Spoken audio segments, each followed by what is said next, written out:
Olá, famílias educadoras! Hoje vamos tratar do capítulo 14, Grupos de Apoio Católicos. E a autora dividiu esse capítulo em 7 partes, né? Ela faz uma breve introdução, depois ela trata dos seguintes temas, né? Encontrando outras famílias, como montar um grupo de apoio, manutenção do grupo, rede de contatos, a liderança, exemplo de atividades para o grupo de apoio e uma conclusão. E ela começa, né, falando, nos questionando, né, por que os pais homeschoolers precisam de grupos de apoio?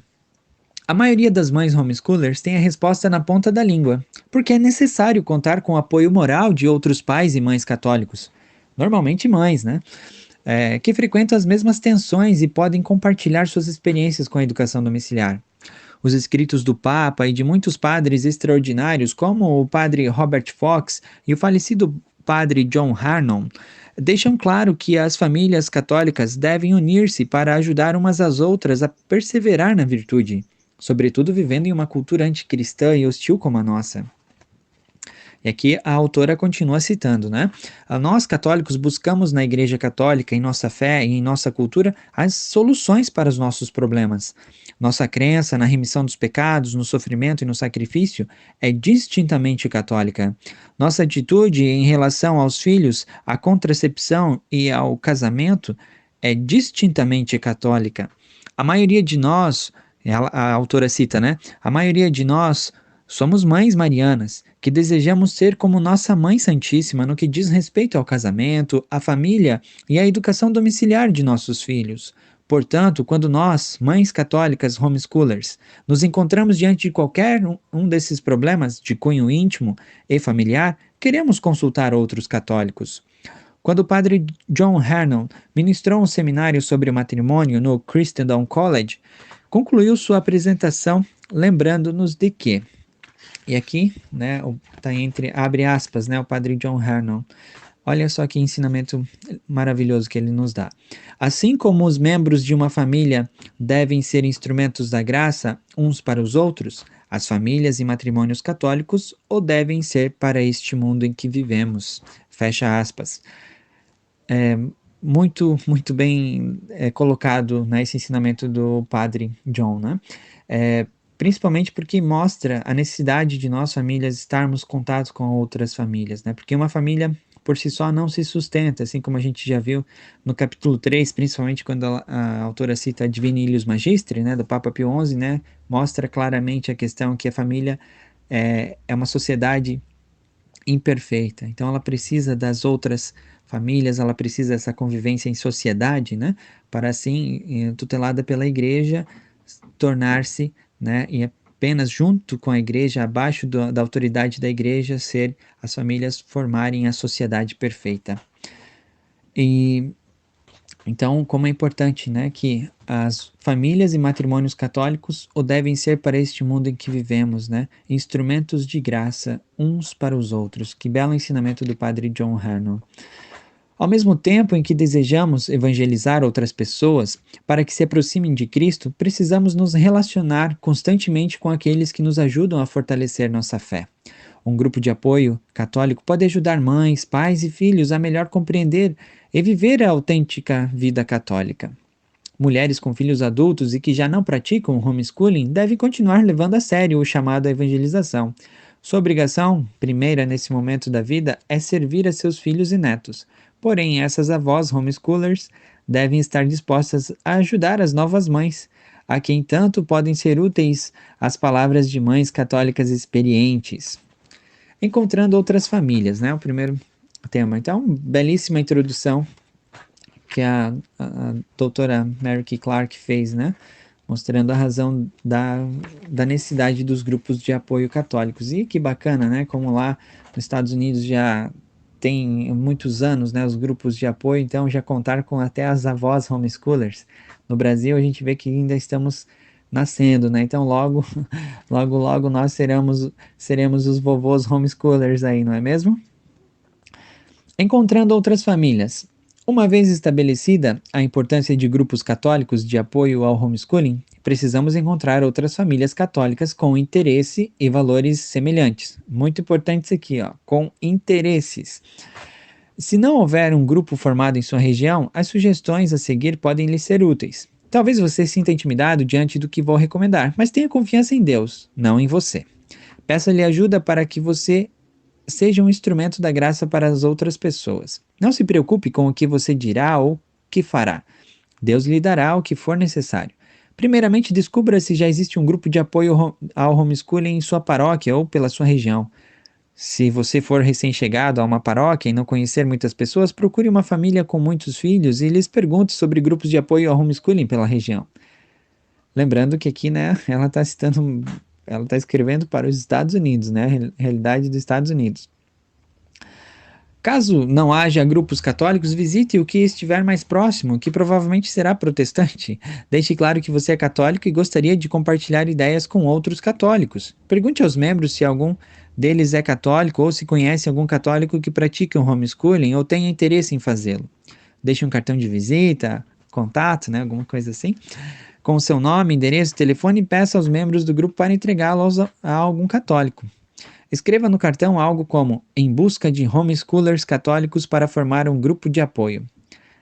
Caso você sinta que pode haver alguma rivalidade, escreva apenas "Associação de Homeschoolers Católicos".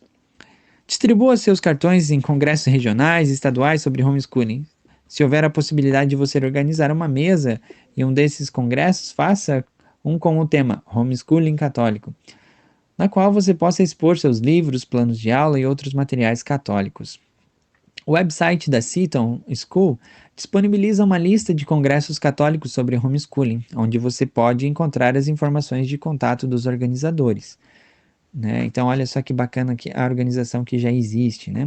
Então, ela vai dando aqui algumas outras dicas, né, sobre como encontrar, né, outras famílias, né, perguntando ao pároco, né, na missa, enfim, né, às vezes muitos padres que já têm conhecimento de algumas famílias católicas. Aqui no Brasil, como é um movimento que ainda está nascendo, né, estamos aí engatinhando praticamente como católicos, estamos aí batalhando para nos unir cada vez mais, né, e então ainda em muitas cidades não há grupos, né, aí as famílias, mas assim, encontrar uma família já dá para ir montando um grupinho, né, com duas famílias já é o suficiente para marcar um encontro e começar a dar as caras, né? E assim vai aparecendo, vai, vai difundindo, né? E outras famílias vão se interessando, vão apoiando e logo, né? Com certeza já formam-se um grupo. Aqui eu vou aproveitar, né? O próximo tema é como montar o grupo de apoio, né? Após eu ler ali, eu vou aproveitar para também dar um testemunho do nosso grupo Mãe do Bom Conselho aqui de Santa Catarina. Como montar um grupo de apoio? Assim que você tiver feito o contato com famílias católicas interessadas em participar do grupo de apoio, há vários itens que precisam ser considerados. Caso haja apenas mais uma ou duas famílias, façam algo simples, com encontros uma ou duas vezes ao mês. Deixem as crianças brincar enquanto vocês discutem sobre o homeschooling e situações familiares em comum dentro da perspectiva católica. Tentem ir à missa juntos antes do encontro e continuem com os esforços de divulgação para atrair mais famílias. Caso o grupo cresça, abarcando mais de 5 famílias, pode ser uma boa ideia fazer um encontro mensal apenas com as mães ou as mães e os pais, com o propósito de ter uma discussão mais séria sobre o homeschooling e a vida familiar católica. Isso pode ser feito no fim da tarde. Alguns grupos fazem um café da manhã no sábado em um restaurante de preço razoável para que ninguém precise preparar comida e limpar a bagunça. Além disso, as mães e crianças podem encontrar-se regularmente para um dia de brincadeiras. Este é um bom momento para as crianças interagirem com outras crianças católicas homeschoolers. As mães devem evitar discutir assuntos sérios. Talvez você tenha a sorte de conhecer um padre simpático à causa. Se for o caso, peça-lhe para ser o capelão do grupo. Quando ocorrerem os encontros para discussões sérias, ele pode ajudar a expor os autênticos ensinamentos da igreja. Ele não precisa comparecer a todos os encontros, especialmente quando o tema em pauta for disciplina infantil ou administração doméstica. Então, muito bem, só aproveitar esse tema para dar um breve testemunho do Grupo Mãe do Bom Conselho aqui de Santa Catarina, né? Eu e minha esposa, Patrícia, quando começamos o homeschooling, nós não conhecíamos nenhuma família aqui em Blumenau, por exemplo, católica, né? A única família católica que tínhamos contato era uma família de Niterói, do Rio de Janeiro, e outra família aqui de Santa Catarina também, que é de outra cidade. E então, né, começamos a ir atrás e formar contatos e começamos a também seguir alguns canais dos Estados Unidos, né, a conhecer ali a Seton, a Kobe, o Colégio Mãe da Divina Graça, etc, né. Começamos a ver em algumas famílias, alguns perfis também do Facebook, né, de mães homeschoolers de lá, trocando mensagens, e foi indo. Aí aqui em Blumenau tinha um grupo de protestantes, né? E um outro grupo liberal, né? Bem libertário, na verdade, né? Então, as ideologias não fecham, né? Questões doutrinárias, né? Que são os nossos valores principais aqui, como católicos, né? Não eram bem-vindos, né, nos grupos. Então, nossa família não se encaixou. E decidimos, né, dar as caras, né? Começar, né? Nunca se escondemos. Então, algumas famílias começaram a vir, né, questionar, visitar, começamos a marcar encontros, visitas, né, nas casas mesmos, e logo tínhamos aí um grupo, famílias nas cidades vizinhas, então decidimos reunir todas as famílias num grupo só. Hoje, nosso grupo Mãe do Bom Conselho é um grupo regional, onde temos mais de 20 cidades já que fazem parte do grupo. E as famílias, sim, né, têm a sua dificuldade de logística, mas isso não impede que os encontros aconteçam. Esse ano, por exemplo, quem impediu que os encontros acontecessem foi a pandemia, os encontros maiores. Mas, claro, as famílias se visitaram mais de forma discreta, né? Digamos assim, encontros particulares, visitas particulares, né, umas às outras, para não perder esse contato tão importante e também os vínculos de amizade, né? Porque a gente sabe que se não houver o contato, né, esse contato físico tão necessário, né, só por mensagem fica algo muito frio, né? Então é necessário sim essa convivência, essa troca, né, de experiências que é muito enriquecedora para todo mundo. Manutenção do grupo, né? Seguindo a citação da autora. Manutenção do grupo. Alguns grupos de apoio criam um boletim de notícias. Este pode ser uma lista simples com os próximos eventos de interesse aos católicos homeschoolers, talvez com um parágrafo comentando cada item. Por exemplo, eventos marianos e Provida. Também pode ser um boletim mais longo, com a publicação de um ou mais artigos, porém isso demanda um tempo precioso e um dinheiro que pode ser gasto com as famílias e o homeschooling. Com o acesso crescente das famílias à internet, os grupos de apoio estão aderindo cada vez mais às listas eletrônicas e salas de chat, né, para conversar sobre homeschooling. Há vários sites que oferecem esses serviços, como o Yahoo, como o msn.com, etc. Né? Hoje a gente já tem aí o Facebook, o Instagram, né, o WhatsApp, que principalmente é o nosso, aqui ao menos é o nosso meio principal de comunicação, é o grupo do WhatsApp, né? Os encontros de homeschoolers costumam começar com uma oração. Muitos grupos gostam de começar indo à missa, outros com o terço. Alguns planejam ir à confissão antes ou depois da missa, todas as primeiras sexta-feiras do mês. Né? O que quer que se faça deve ser feito regularmente. É realmente vantajoso para o grupo se todos na comunidade souberem que na primeira sexta-feira de cada mês há um grupo de homeschoolers que se encontram na missa das 9 da manhã, por exemplo, na Igreja Santa Maria. Outras atividades possíveis são uma missa do Espírito Santo para inaugurar o ano escolar, uma festa de coroação no mês de maio, né, festa de coroação da Nossa Senhora, né, e festas de graduação para a oitava e a 12ª séries. Né. Em alguns grupos de apoio, as mães levam materiais didáticos aos encontros para mostrá-los às outras mães. A ação católica ou iniciativas de caridade são boas atividades extracurriculares para as crianças do grupo, né? Elas podem ser voluntárias em uma casa de repouso da região, por exemplo. Alguns grupos ajudam a coletar comida e roupas para os pobres ou para as mães solteiras em um centro de apoio às grávidas carentes. Contudo, devem haver um limite para os trabalhos de caridade, estipulado com base no que as famílias podem fazer sem perturbar sua vida familiar. É comum que as mães recém-afiliadas a um grupo de apoio homeschooling queiram saber, antes de tudo, quais passeios educativos estão programados. Um serviço importante que esse tipo de grupo deve oferecer são informações acerca de atrações da região, especialmente localidades e monumentos católicos. Alguns museus e outros lugares pedagogicamente interessantes oferecem excursões exclusivas para grupos numerosos de visitantes, de modo que planejar um passeio com todos os membros do grupo de apoio pode dar acesso a pacotes originalmente destinados às escolas. É uma boa dica, né? E ela vai seguindo ali também, né, outras dicas para a manutenção do grupo, né? O fato de poder visitar bibliotecas, né? É, etc, né? Outras atrações aí públicas que podem, né, conforme a realidade e circunstâncias de cada das famílias aí de cada grupo permitir, né? Então, mas ela tá, né, esse fato de gerar, né, que nem ela fala muito em gerar no boletins, né, de notícias, editais, né, ou manuais, então é muito bacana esse, ela até fala, né, folhetos, etc, ajuda a difundir, né, o homeschooling e também gerando conteúdos, né, dos próprios grupos, isso é muito interessante. Rede de contatos, o outro tema que ela aborda, né.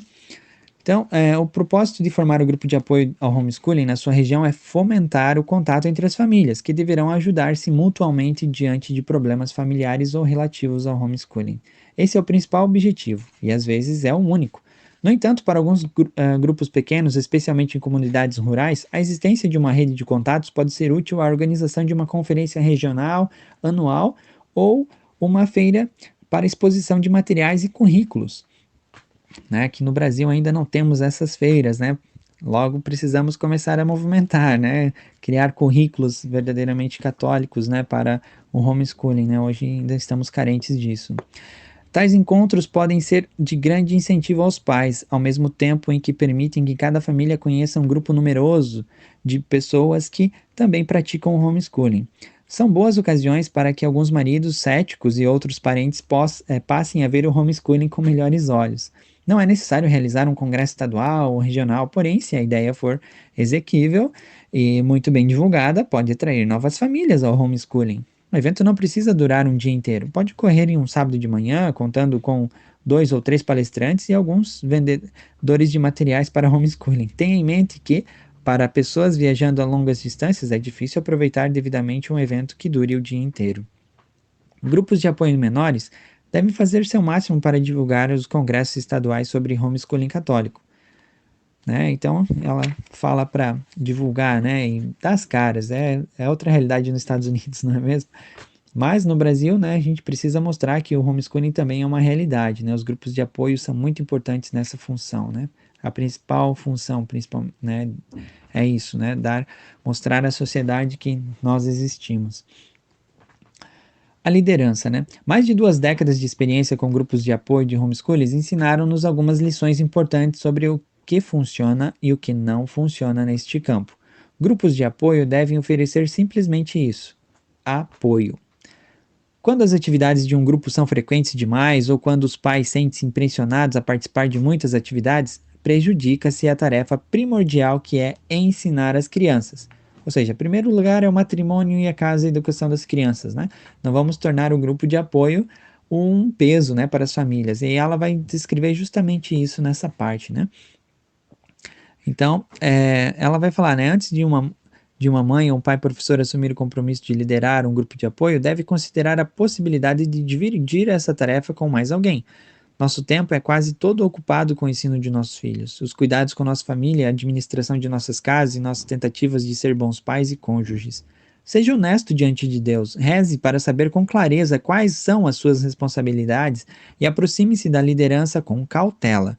Busque alguma mãe que já tenha finalizado o trabalho de ensinar seus filhos em casa e veja se ela pode tornar-se líder ativa. As mães mais novas devem ter cuidado para não pôr em risco o seu homeschooling. Então, um alerta mãezinhas mais novas, cuidado, né, a não assumir aí tantos compromissos, né, como a gente já viu no livro, né, anteriormente, em alguns outros capítulos práticos, a nossa principal função é a educação dos nossos filhos, o cuidado, né, da nossa vocação, que é o matrimônio.